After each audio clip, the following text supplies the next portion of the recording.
Hi, I'm Alexis. In this video, we're going to talk about one of the cases of strategy implementation for a telecom company.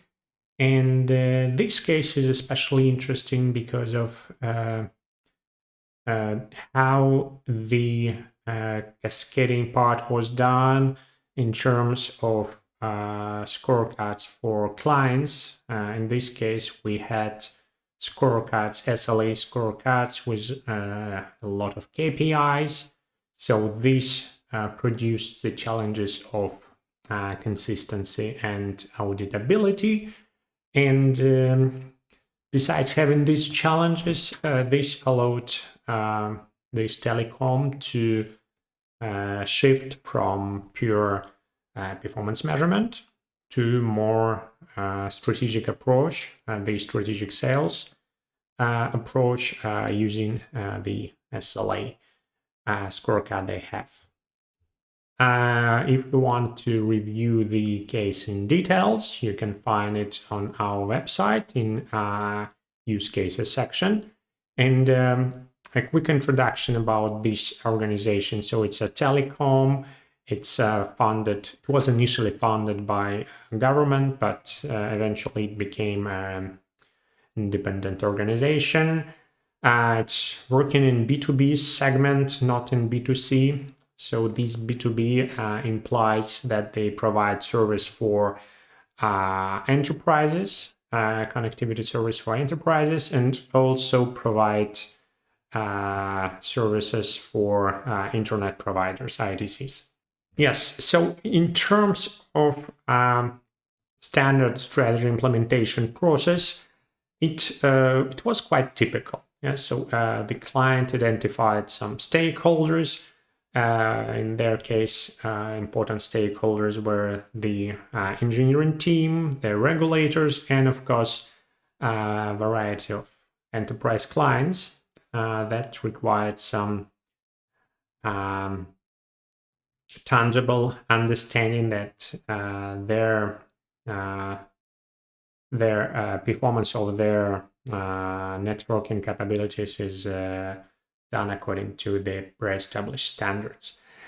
So the cascading structure was also quite typical, so I won't talk a lot about it. There were corporate scorecards with the overall strategy, then department scorecard depending on their function, so enterprise, managed networks, and of course cloud infrastructure. Besides the separate functional scorecards, especially for risk management, especially for compliance.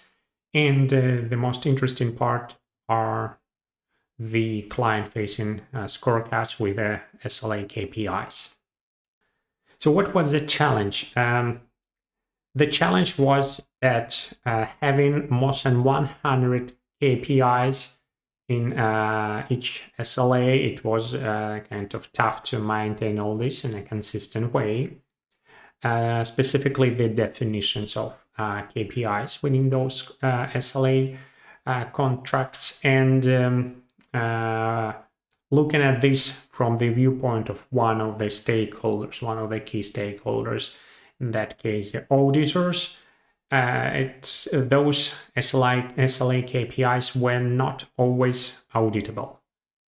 So the challenges of version, the challenge of managing evidence to support the KPI performance data. Having a look at this case, probably something that could trigger a person from outside of industry, the number of metrics, the number of KPIs in the SLA. Too many KPIs, yes or no? Well, it depends. It depends because we have a screenshot from one of the clients that we were working before. That was a water company.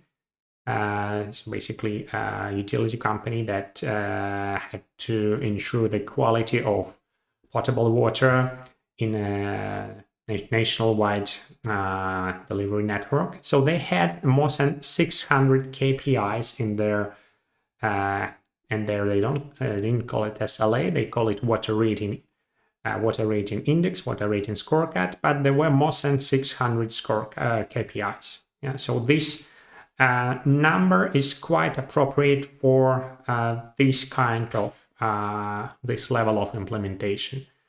B2B nationwide, it's more than an appropriate number. And another interesting question is how this number of metrics appeared on this SLA. Basically, they started with the just standard operational metrics for any telecom provider, like uptime, latency, and what they discovered then is that because of competition, because of alternative companies, they found out that it was more difficult to present their offering to the end clients, to enterprise clients. And how to solve this? Using strategic sales. So one of the rationale behind growing the number of metrics was the strategic sales approach. We have a dedicated article where we talk about strategic sales. A very quick introduction to the idea that a company is trying to analyze their strategy of their customers, trying to map high-level objectives, and trying to quantify them, aligning with the product that the company is offering. And that's why the number of KPIs are that high in this case. The strategic sales approach itself is actually very interesting, but what it makes sense to note here is that it's applicable mostly in B2B cases, not in B2C. So, for example, we had another client from Telecom, the mobile connectivity segment.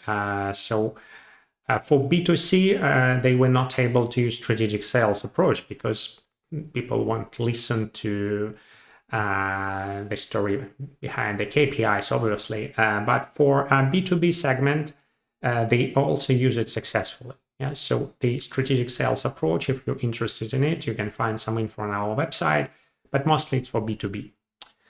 And another important thing to notice what happened inside a typical scorecard, a typical SLA scorecard that the client was automating with our platform.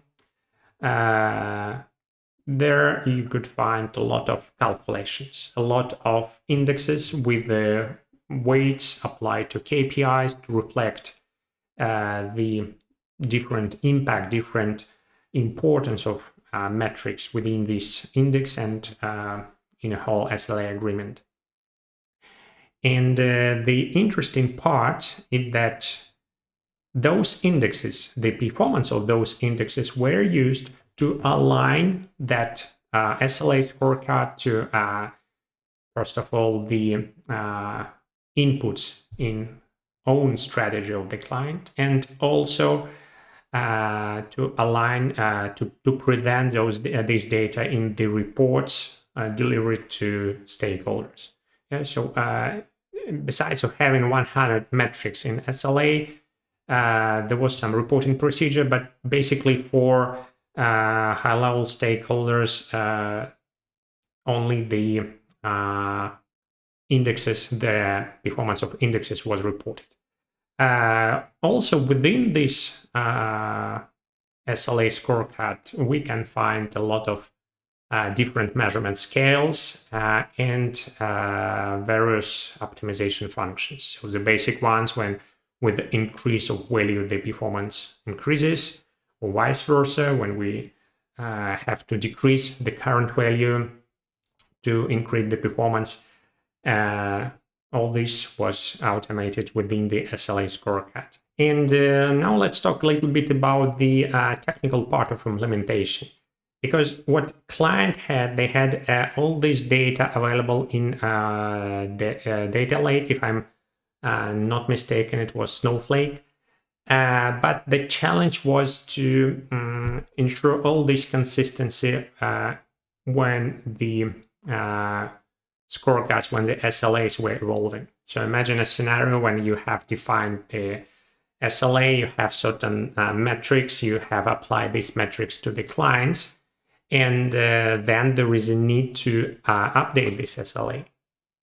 For example, a client comes to you and tells us, okay, now we want our networking infrastructure to support cloud computing or to support AI calculations. And it's a different story, different KPIs to use, how to maintain it consistent. It was a challenge on the previous implementation. The solution with our platform was to establish a central SLA template like we have here, and then use the save and sync function, which basically allowed creating the dedicated SLAs for client 1, client 2, etc. And the user was able to load the data in the client scorecards, to set specific targets, to set specific current values for KPIs. But on the other hand, there was this connection with SLA template. So once a new metric was added to its SLA template, it was also applied to all the to all its replicas. Yeah. If you're using BC Designer platform, you will find this function in Tools, Save As, Save and Keep Sync option, so you can give it a try. Another challenge that customer faced was versioning. Yeah, so keeping different versions of the SLA agreements, SLA scorecards. Our solution to this was to simply offer client to keep a backup copy of the current version. So, for example, we are having SLA for a client for 2025, and before moving to 2026, we make a copy of this. Like the architecture that we follow in BC Design and the architecture of aligned scorecards allows to do it. So we create a copy of this scorecard and keep it in a separate folder called SLI versioning. Yeah, so this was a solution that worked for the client in this case. In terms of having the strategy auditable, we have everything delivered out of the box, and the audit trail available for all users, or audit trail like on this screenshot available for a specific metric. All this was available out of box. And one part that client was specifically asking about in this case was to manage evidence. Not that there was a problem to upload evidence on some shared drive and keep it on a company's premises. The problem was to actually connect certain evidence to a certain indicator, and more specifically, to connect certain evidence to a specific update of an indicator. So that was the most important challenge. And again, in BC Designer platform, there is a framework for possibility to set up a framework for evidence. Like on this screenshot, I see that there is incident report and analysis evidence required, and I see that it is required for each update, so it's date specific. And we can also see that the platform does not allow to update this KPI without uploading required evidence. So I need to upload evidence, and only then the platform will allow me to update this KPI. So this was a solution the client used in terms of working with evidence. Conclusions and results. Probably there were three best practices in this case. The first one is a classical cascading into scorecards, not having of course, not having one SLA scorecard, but having separate SLA scorecards for each client, that's obvious. Then keeping separately the SLA for clients and scorecards used internally. And of course, keeping the cascading structure in mind when we work with strategy. So we started with high-level strategy where corporate strategy, where the high-level objectives were formulated and then cascaded to lower levels. And the SLAs were just part of this overall cascading process. Another thing that worked well in this case was the mentioned function, where the SLA scorecards, individual SLA scorecards, were synced with the SLA template. And well, the overall process, it was quite different from what client had in the beginning, where they started with a mix of spreadsheets and data in data lakes. So basically moving to the architecture where all the scorecards and all the supporting parts like evidence, like calculations, like indexes, all this was managed by in a centralized platform. It was one of the benefits of this implementation that basically allowed it to apply to the current challenge of maintaining the SLAs, and also to move ahead and use those SLAs more actively for the strategic sales to establish better long-term relationship with B2B clients. So that's all I wanted to share about this case. If you're interested to learn more details, you can find them online in the official case study. And should you have any questions, feel free to contact our support team.